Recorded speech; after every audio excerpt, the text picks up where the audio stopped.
Ngayong araw na to, alis muna tayo guys kasi nakakainip din naman. Almost 48 hours ako nakakulong lang dito sa kwarto ko. So, plan ko, punta tayo ng hard off. Titingin ng Wow!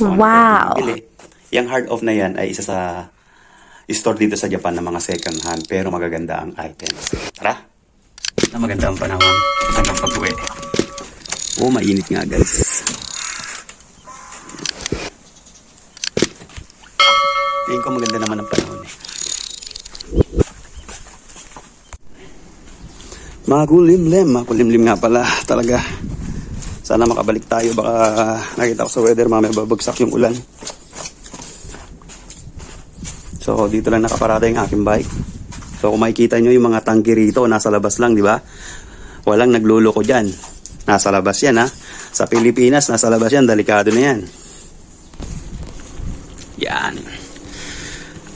Ang ganda sana ng panahon kaso makulimlim. Okay lang din, hindi kainitan. So, pag may time nga pala ako guys, dito ako nagja-jogging yan. Umakit lang ako. Yan, fresh air, di ba? Sarap mag-jogging pag may time ka lang. Tapos ito si Lolo. Ito si Lolo, yan. Di ba? Lahat ng bahay dito may siren parkingan.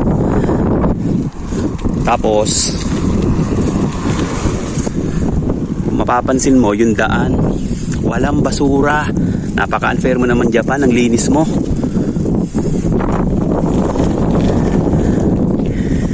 Yan ang tapunan ng basura nila. Yan oh, yan. May net para hindi kalat ng mahal nilang ibon na uwak. Diba? Naka-organize talaga. Saka yung puti na plastic, origami ang tawag doon, nasusunog. Hindi mo pwedeng isama yung mga bote, plastic bottle, mga bakal. May mga sariling schedule yan at may sariling plastic. Dahil pag pinagsama-sama mo yan sa isang lagayan na hindi niya schedule pati, hindi nila po pipikapin yan.